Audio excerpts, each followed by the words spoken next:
Baik,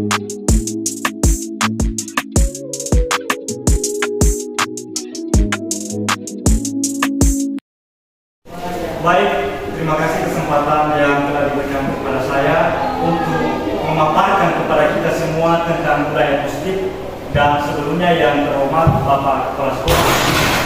Dalam hal ini Bapak Wakasek Kurikulum dan seluruh Bapak Ibu Guru yang telah berkenan hadir mengikuti pemaparan tentang budaya positif ini. Sebelumnya dulu perkenalkan, nama saya Victorianus Ibu, CJP Angkatan 9 dari SMA Negeri 2 Gunung Sitoli. Sesuai dengan apa yang saya jelaskan hari ini mengenai budaya positif yang tentu ini sangat bermanfaat di sekolah kita. Dilatar belakangi dulu budaya positif ini dari filosofi Ki Hajar Dewantara sebagai gagasan kurikulum merdeka. Jadi kita di SMA Negeri 2 Gunung Sitoli ini telah menjalankan kurikulum merdeka yang filosofinya dilanas dari ungkapan atau filosofi Bapak Ki Hajar Dewantara, di mana yang sering kita dengar ini ingarso sungkulondo ingmadia manungkaso tuturi hadayani. Di sini dijelaskan bahwa menurut Ki Hajar Dewantara, pengajaran atau otherwise adalah bagian dari pendidikan. Pengajaran merupakan proses pendidikan dalam memberi ilmu atau berfaedah untuk kecakapan hidup anak secara lahir dan batin.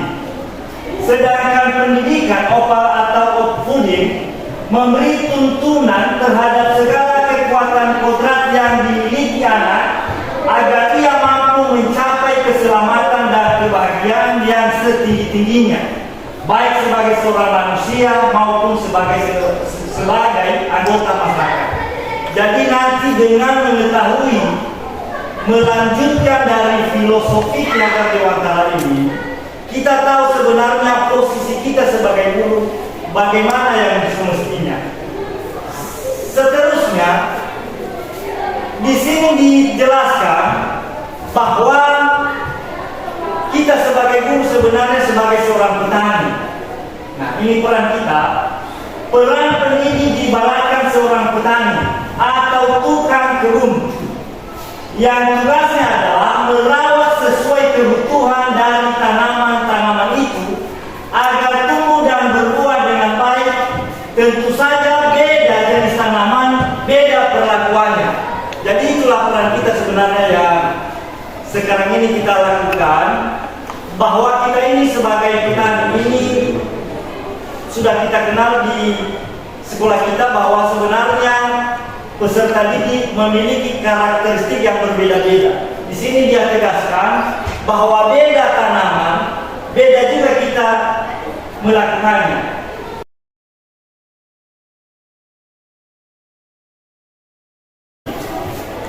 Seterusnya, guru harus dapat memberikan kebebasan kepada anak untuk mengembangkan ide, berpikir kreatif, mengembangkan bakat minat. Artinya, adanya merdeka belajar. Tapi kebebasan itu bukan berarti kebebasan mutlak. Perlu tuntunan dan arahan dari guru supaya anak tidak kehilangan arah dan membahayakan dirinya. Artinya, bukan juga dengan mengenal karakteristik siswa yang berbeda-beda kita bebaskan sesuai dengan kontrak yang tadi. Tetapi kita di sini sebagai penuntun, ada aturan yang perlu diikuti supaya mereka juga tidak kehilangan arah.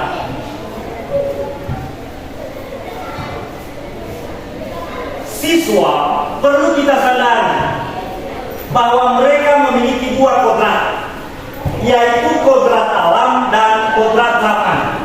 Di sini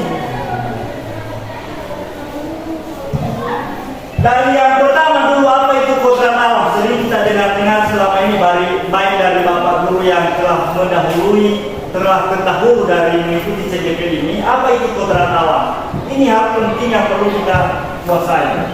Kodrat alam berkaitan dengan sifat dan bentuk lingkungan di mana anak berada. Sedangkan kodrat zaman berkaitan dengan isi dan irama. Nah, kodrat alam ini contohnya, kalau kita terlahir di dunia yang zamannya tidak secanggih teknologi sekarang ini. Jadi bagaimana proses mereka mengikuti pembelajaran di saat itu, maka bukan berarti kita tidak mempedulikan itu. Nah, ini ada kaitannya dengan kodrat zaman. Kodrat zaman bisa diartikan bahwa kita sebagai guru harus membekali keterampilan kepada siswa sesuai zamannya agar mereka bisa hidup berkarya dan menyesuaikan diri. Nah, itu yang perlu kita tuntut mereka.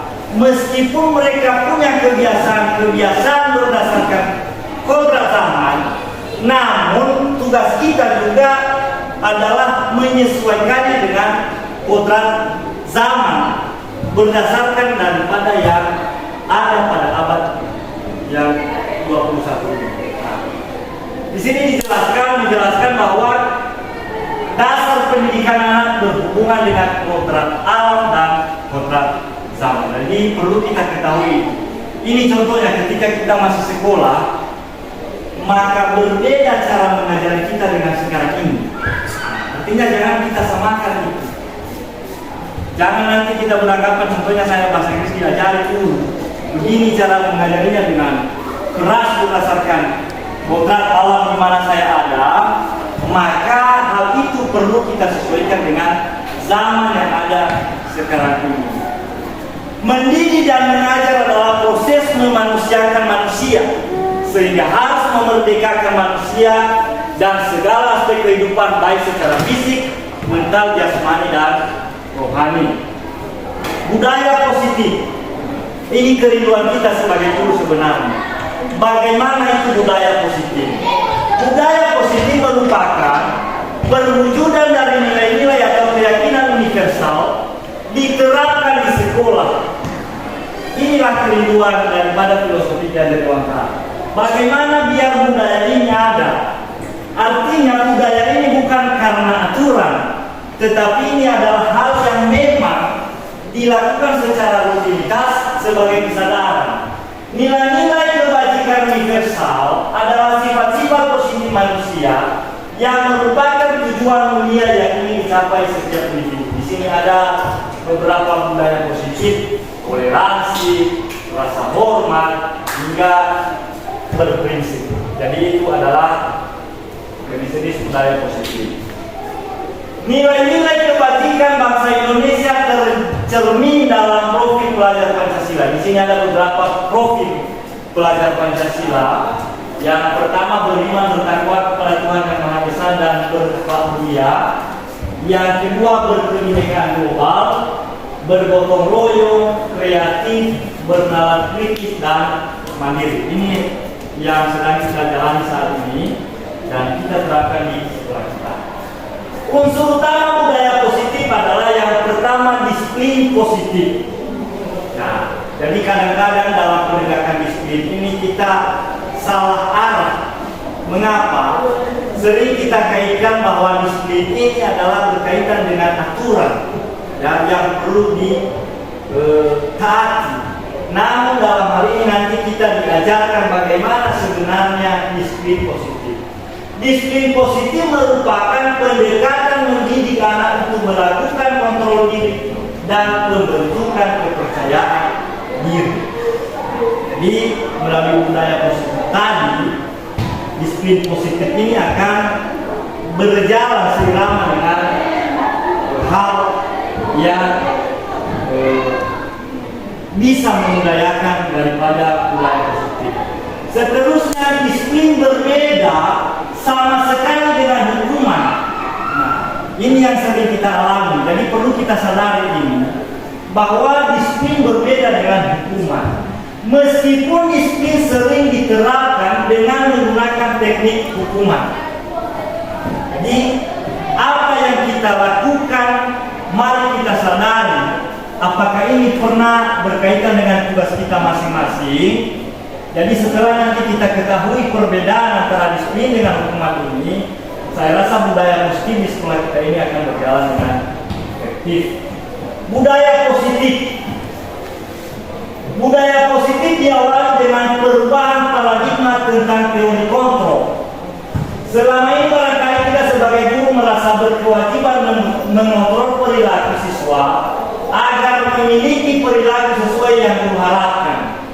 Nah, kadang-kadang tuntutan kita kepada siswa itu bagaimana supaya siswa mengikuti apa yang ada di pikiran kita sebagai guru. Itu ikuti. Nah, sebenarnya itu adalah hal yang memang sudah kita jalani selama ini, yang perlu kita pertimbangkan setelah mengetahui ini. Menurut Dr. William Glaser dalam kontrol teori meluruskan beberapa miskonsepsi tentang makna kontrol. Ada beberapa ilusi di sini. Ilusi guru mengontrol murid. Kita coba yang pertama. Pada dasarnya kita tidak dapat memaksa murid untuk berbuat sesuatu jikalau murid tersebut memilih untuk tidak melakukannya. Ini bukan berdasarkan kehendak tadi.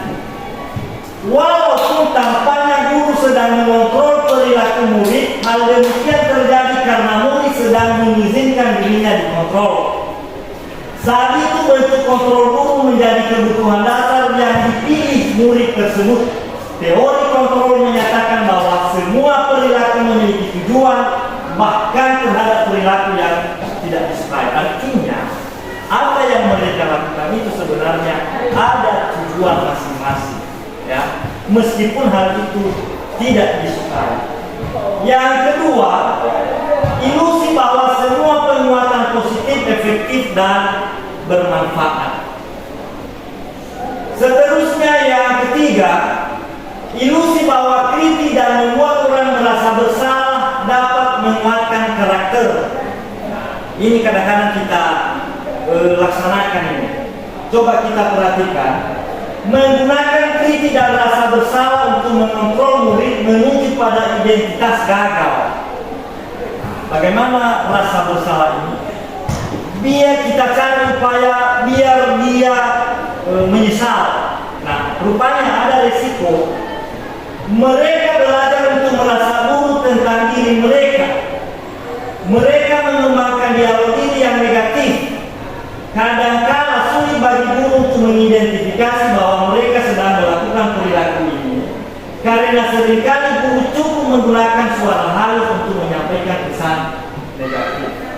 Nah, itu yang ilusi yang bahwa bagaimana kita menjadikan seseorang itu merasa bersalah. Seterusnya, ilusi bahwa orang dewasa memiliki hak untuk memaksa.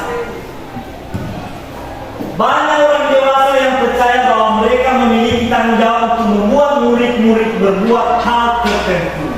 Apapun yang dilakukan dapat diterima selama ada sebuah kemajuan berdasarkan sebuah pengukuran kinerja. Nah, jadi takaran kita di sini adalah karena saya dewasa, maka saya perlu diikuti oleh murid. Nah, rupanya ini berbeda. Pada saat itu pula orang dewasa akan menyadari bahwa perilaku memaksa tidak akan efektif untuk jangka waktu panjang dan sebuah hubungan permusuhan akan terbentuk. Artinya dia sangat terbatas. Nah, ada 5 posisi kita sebagai guru di sini. Ya. Ketika melakukan tugas kita sebagai guru, maka sebenarnya ada 5 posisi. Yang pertama sebagai penghukum. Seorang penghukum bisa menggunakan hukuman fisik maupun verbal. Nah, itu penghukum. Apakah ini sudah pernah kita lakukan? Saya sendiri ini setelah mempelajari ini menyadari hal demikian. Apa sebenarnya posisi yang tepat untuk kita lakukan? Di sini ada beberapa ungkapan bagaimana kita ketika menghukum seorang siswa. Patuhi aturan saya atau awas. Kamu selalu saja salah. Selalu pasti selalu yang terakhir selesai. Artinya ini melakukan penekanan-penekanan yang bernuansa hukuman. Hasilnya bagaimana? Kemungkinan murid marah dan mendendam atau bersifat agresif, meskipun dia ketika kita lihat takut. Nah, dia kita pastikan bahwa tidak akan mengulanginya lagi. Kemudian posisi kita adalah sebagai pembuat merasa bersalah. Ada beberapa ungkapan. Pada posisi ini biasanya guru akan bersuara lebih lembut. Pembuat rasa bersalah akan menggunakan keheningan yang membuat orang lain merasa tidak nyaman, bersalah atau rendah diri. Ini kata-katanya ungkapan, contoh ungkapan yang perlu, yang apakah sudah pernah kita lakukan. Yang pertama, ibu sangat kecewa sekali dengan kamu. Nah, tentu dengan kita ungkapkan, maka pribadi murid menyadari bahwa dia ini salah betul. Nah, kadang-kadang juga kita menyadari bahwa saya tidak apa-apanya berarti. Yang kedua, berapa kali Bapak harus memberitahu kamu ya? Nah, artinya menyesali perbuatannya. Hasilnya bagaimana? Murid akan merasa bersalah. Bersalah telah mengecewakan ibu atau bapak gurunya. Murid akan merasa menjadi orang yang gagal dan tidak sanggup membahagiakan orang lain. Nah, ini yang perlu kita hati-hati. Dan ini tidak berlaku hanya di sekolah. Di dalam keluarga juga bisa diterapkan hal-hal yang mampu membangun karakter pribadi anak. Seterusnya, posisi sebagai teman. Nah, ini posisi guru. Artinya jangan kita menganggap saya guru tidak boleh. Ada batas-batasnya terhadap siswa. Rupanya posisi yang dari 5 posisi kontrol tadi termasuk sebagai seorang teman. Guru pada posisi ini tidak akan menyakiti murid, namun akan tetap berupaya mengontrol murid melalui persuasi. Ada beberapa contoh ungkapan, ya. Apabila kita lihat anak melakukan kesalahan atau ada kelemahan yang perlu kita bangun, maka ungkapannya seperti ini. Ayo bantulah demi Bapak ya. Ayo ingat, tidak bantuan Bapak selama ini, artinya kita sudah akrab dengan mereka. Ya sudah, kali ini tidak apa-apa, nanti Ibu bantu bereskan. Dengan ungkapan-ungkapan seperti ini, maka hasilnya bagaimana? Murid akan merasa senang dan akrab dengan guru. Ini termasuk dampak yang positif. Hanya saja di sisi negatif, murid menjadi tergantung pada guru tersebut. Bila ada masalah, dia merasa bisa mengandalkan guru tersebut untuk membantunya. Akibat lain dari posisi teman, hanya akan berbuat sesuatu bila menyuruh adalah guru tersebut. Nah, ada juga samanya nanti pilih-pilih. Nah, pilih-pilih guru, artinya mana yang dianggap itu temannya guru, baru dia. Kemudian posisi sebagai pemantau. Memantau berarti mengawasi. Pada saat kita mengawasi, kita bertanggung jawab atas perilaku orang-orang yang kita awasi. Ini ungkapannya seperti ini. Peraturannya apa? Apa yang telah kamu lakukan? Kita hanya di sini memantau. Apakah yang mereka lakukan itu sudah sesuai dengan aturan atau belum? Kemudian sanksi atau konsekuensinya apa? Nah, hasilnya ini.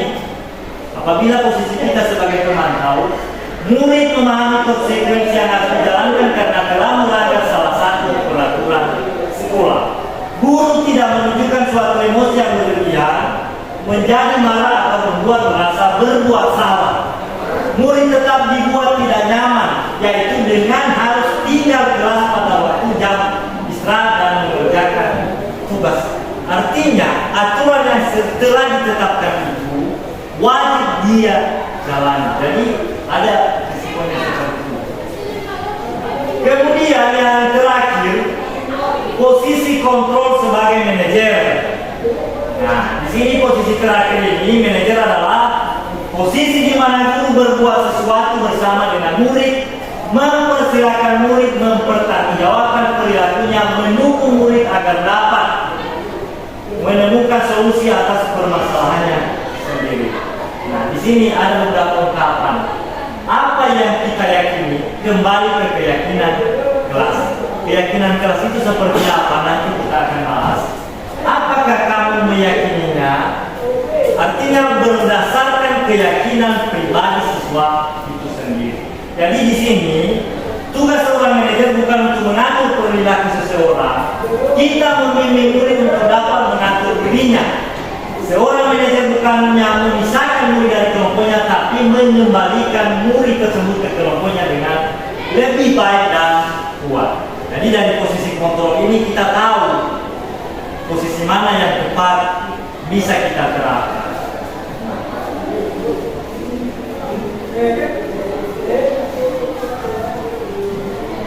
Yang seterusnya adalah restitusi. Ini yang kehendak yang memang kita rindukan untuk kita terapkan di sekolah kita. Restitusi itu seperti apa? Program disiplin positif dengan restitusi. Restitusi adalah proses menciptakan kondisi bagi murid untuk memperbaiki kesalahan mereka, sehingga mereka bisa kembali pada kelompok mereka dengan karakter yang lebih kuat. Ini menurut Bosen 2004. Restitusi juga merupakan proses kolaboratif yang mengajarkan murid untuk mencari solusi untuk masalah mereka dan membantu murid berpikir tentang orang seperti apa yang mereka inginkan dan bagaimana mereka harus memperlakukan orang lain. Nah, restitusi ini sangat bagus untuk perkembangan peserta didik. Nah, ini perbedaannya. Coba diperhatikan identitas gagal dan identitas sukses. Kalau hukuman tadi seperti ini hasilnya. Hukuman sesuatu yang menyakitkan harus terjadi. Sedangkan konsekuensi sesuatu harus terjadi. Sementara restitusi di sini merupakan pilihan. Artinya bagaimana kita menyadarkan peserta didik itu mampu kembali pada kepribadian yang semestinya, tidak dengan hukuman ini. Jadi mana yang kita sering lakukan selama ini, apakah hukuman, konsekuensi atau restitusi? Nah, itulah perlu merefleksi kembali tentang yang sudah kita lakukan. Kalau hukuman bersifat tidak terencana atau tiba-tiba, ini kadang ada penerapannya ini. Kita panggil siswa, kita lakukan langsung hukuman. Walaupun sebenarnya itu tidak terencana. Apa yang ada di benak saat itu, itulah yang kita lakukan. Hukuman bersifat satu arah dari pihak guru yang memberikan dan murid hanya menerima suatu hukuman tanpa melalui suatu kesepakatan. Tidak ada kesepakatan antara siswa dengan guru, tetapi pengendali yang utama atau totalitas adalah guru itu sendiri, itu hukuman. Nah, di sini lagi ada beberapa motivasi. Ya, di sini motivasi antara penghargaan sama dengan hukuman. Alficon Finish by Rewards 1993 wawancara ICG Annual Conference Maret pada tahun 1995 mengemukakan baik penghargaan maupun hukuman adalah cara-cara mengontrol perilaku seseorang yang menghancurkan potensi untuk pembelajaran yang sesungguhnya. Apakah kita tidak salah sebenarnya memberikan penghargaan terhadap apa yang siswa dapatkan? Rupanya ini sama dengan hukuman yang mampu menghancurkan potensi pembelajaran yang sesungguhnya. Ini sudah dijelaskan bahwa secara ideal tindakan belajar itu sendiri adalah penghargaan sesungguhnya. Kemudian pengaruh jangka pendek dan jangka panjang dari penghargaan itu. Penghargaan efektif jika kita menginginkan seseorang melakukan sesuatu yang kita inginkan dalam jangka waktu pendek. Itu sifatnya penghargaan. Yang kedua, jika kita menggunakan penghargaan lagi dan lagi, maka orang tersebut akan bergantung pada penghargaan yang diberikan serta kehilangan motivasi dari dalam. Artinya motivasinya adalah berpatokan pada penghargaan yang dia terima.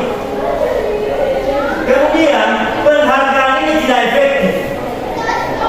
Suatu penghargaan adalah suatu benda atau peristiwa yang diinginkan yang sesuai dengan persyaratan. jika Anda melakukan hal ini, maka Anda akan mendapatkan penghargaan yang diinginkan. Nah, dari itulah bagaimana penghargaan itu tidak efektif. Kemudian penghargaan merusak hubungan. Ketika seseorang diberi penghargaan atau dipuji di depan orang banyak, maka yang lain akan merasa iri, dan sebagian dari mereka akan tidak menyukai orang yang memberikan penghargaan tersebut. Artinya di sini ada kesenjangan sosial antara yang lain. Ketika seseorang mendapat bentuk penghargaan, maka itulah yang dapat merusak hubungan. Kemudian jika seorang guru sering memberikan penghargaan kepada murid-muridnya, besar kemungkinan murid-muridnya termotivasi hanya untuk menyenangkan gurunya.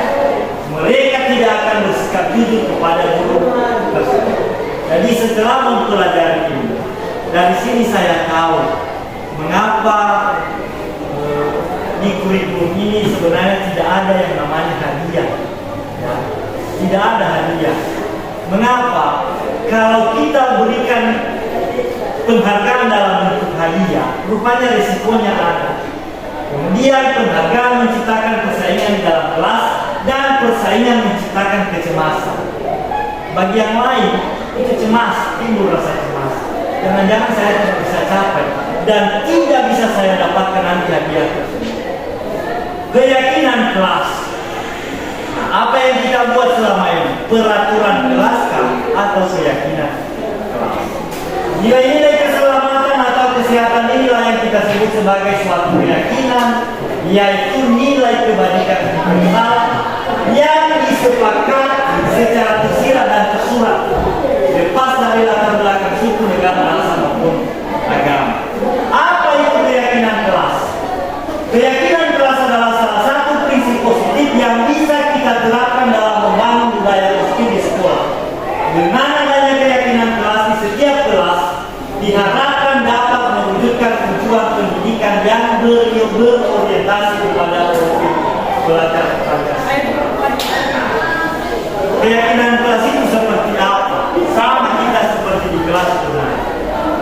Sebelum kita memulai pelajaran itu, kita buat keyakinan kelas, ya, bukan peraturan kelas. Artinya kita kembalikan dulu kepada siswa. Apa aturan yang kita ikuti sebelum memulai pembelajaran? Biarkan ada dari mereka. Mengapa? Kalau dari mereka, itulah nanti yang menyadari mereka sendiri apabila ada kesalahan yang mereka langgar.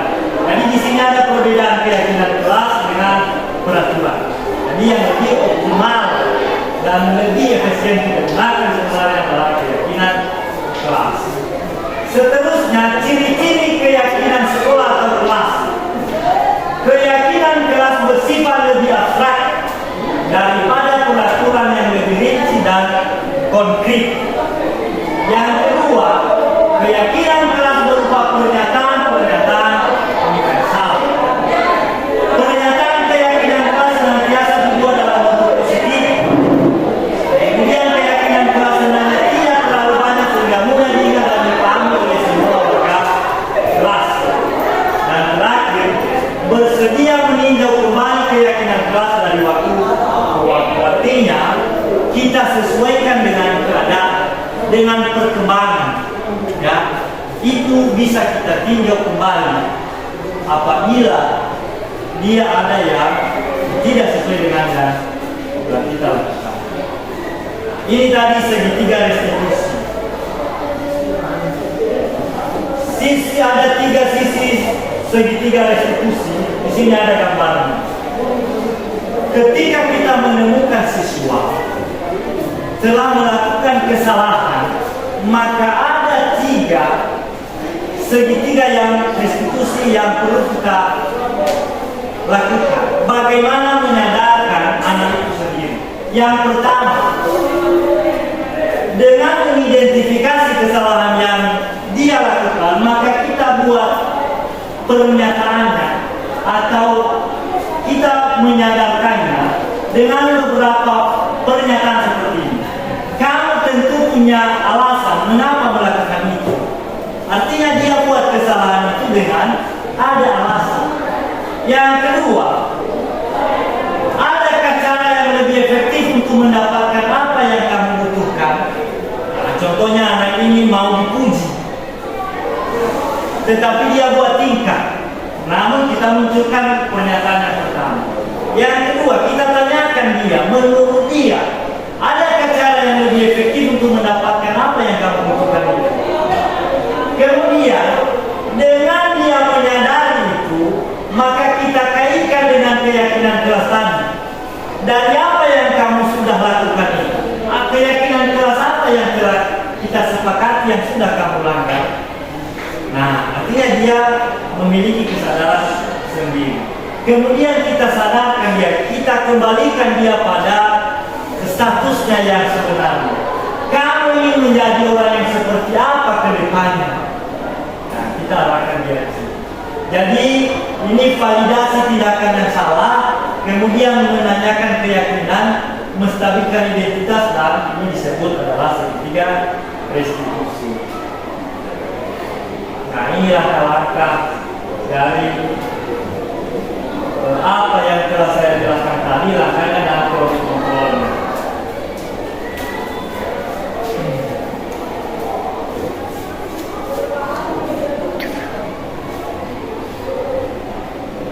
Nah, di sini ada beberapa bagaimana cara menstabilkan identitas atau stabilize the identity.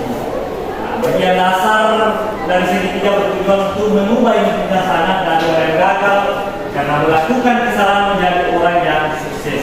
Sama seperti proses yang saya jelaskan tadi di sisi segitiga restitusi. Nah, kemudian, nah ini tadi beberapa pertanyaan ya, berbuat salah itu tidak apa. Ketika kita melakukan restitusi, kita sadarkan dia, artinya tidak ada juga manusia yang sempurna. Berbuat salah itu tidak apa-apa. Tidak ada manusia yang sempurna. Kita sadarkan dia betul. Namun kita masuk ke sini. Saya juga pernah melakukan kesalahan seperti ini. Kita bisa menyelesaikan ini. Bapak Ibu tidak tertarik mencari siapa yang salah, tapi Bapak ingin mencari solusi dari permasalahan. Kamu berhak merasa begitu. Apakah kamu sedang menjadi teman yang baik buat diri sendiri? Artinya, ungkapan-ungkapan ini adalah bagaimana cara kita mengembalikan siswa itu menyadari apa yang dia buat. Yang kedua adalah validasi tindakan yang salah. Ini sudah saya jelaskan tadi. Kemudian,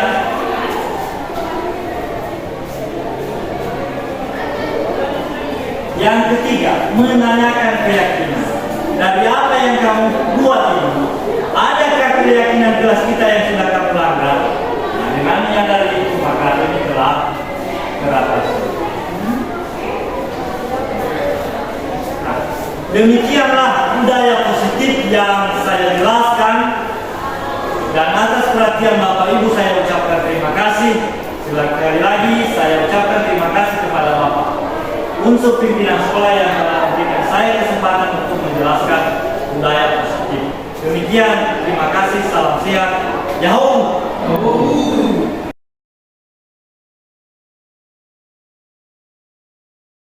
Terima kasih sudah hadir semua. Untuk pagi ini, sebelum kita teruskan, maka kita mulai dengan membuat kesepakatan kelas. Kesepakatan. Nah, sebelumnya dulu perlu kita ketahui bahwa dari kesepakatan kelas ini muncullah budaya positif. Nah, budaya positif ini merupakan perwujudan dari nilai-nilai atau keyakinan universal yang diterapkan di sekolah. Nah, itu adalah budaya positif. Kemudian nilai-nilai kebijakan universal yang termasuk di dalamnya adalah seperti toleransi, kalian harus punya itu. Kemudian tanggung jawab, apapun tindakan yang kalian buat harus tanggung jawab. Kemudian rasa hormat, hormat menghormati. Kemudian integritas, ada integritas diri. Mandiri itu termasuk budaya positif. Jadi ada beraneka ragam budaya positif yang perlu kita terapkan di sekolah kita, terutama di dalam kelas, supaya tercipta kenyamanan dan keamanan mengikuti pembelajaran. Jadi sesuai dengan yang Bapak katakan tadi, bahwa tujuan kita adalah kita satukan persepsi, kita ambil kesimpulan apa keyakinan kelas yang perlu kita buat di kelas kita. Dan sebelum itu dulu perlu Bapak ingatkan kembali nilai-nilai kebajikan bangsa Indonesia tercermin dalam profil pelajar Pancasila: beriman, bertakwa, dan berakhlak. Yang kedua, berkebinekaan global. Yang ketiga, bergotong royong. Sudah pernah dengar ini? Kemudian kreatif, bernalar kritis, dan mandiri. Ini sering disebut dengan profil pelajar Pancasila. Nah, kemudian kita sepakati bersama bagaimana itu keyakinan kelas. Ini tidak bisa Bapak tampilkan karena waktu padatnya.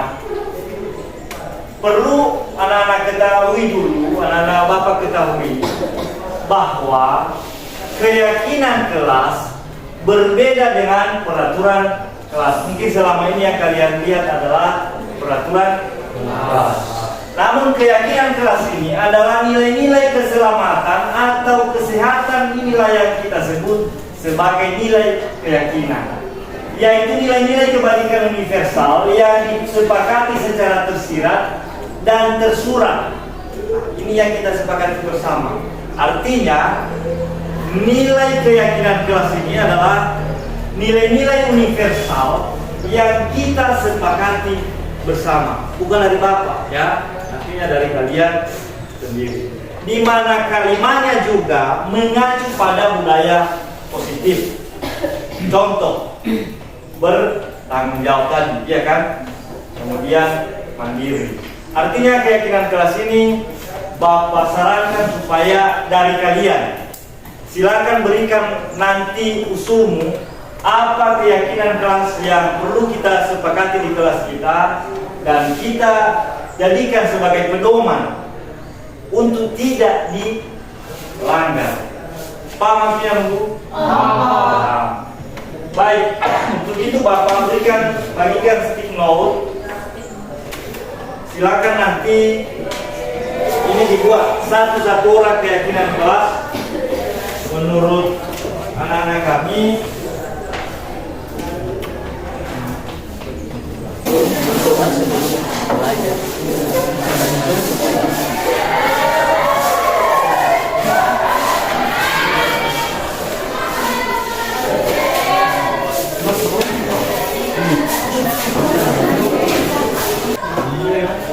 Mari kita bahas satu persatu. Jadi ini nanti keyakinan kelas ini kita jadikan sebagai pedoman kita, pedoman kalian dalam kelas. Nah, Bapak lihat satu persatu ya. Yang pertama, menjaga ketertiban kelas, bekerja sama dan bertoleransi. Bagaimana, kita setuju ini? Setuju. Artinya ini ya. Yang kedua, membersihkan kelas sesuai dengan jadwal, selalu berdoa sebelum belajar. Membersihkan kelas sesuai dengan jadwal. Bagaimana, kita sepakati itu? Kemudian dilarang mencuri. Mencuri pulpen. Iya. Artinya yang bisa kalau ada barang yang merasa itu bukan milik akan dikembalikan ya. Kemudian berdoa sebelum belajar sama menjaga tutur kata yang baik. Nah, ini adalah menjaga tutur kata yang baik atau beretika. Ini harus kalian tahu bahwa bagus untuk sesama teman. Kemudian toleransi, tanggung jawab, berdoa setiap pagi. Ini sebelum pembelajaran dimulai, jawab dengan doa. Kemudian menjaga kebersihan kelas, menjaga nama baik kelas, menjaga ketertiban kelas. Nah, ini sekarang warna pink. Mengerjakan tugas tepat waktu. Ini real, wajib real. Ya, kalau ada tugas harus dikerjakan tepat waktu. Ya. Ada date-nya. Nah, jadi tidak sembarangan, jangan abaikan tugas. Kemudian saling menghargai. Ya, jadi kalian ini wajib memiliki keyakinan kelas seperti ini. Saling menghargai sesama teman, sama ya. Menjaga kebersihan kelas dan saling kompak antara sesama. Sekarang masuk kita ke warna hijau.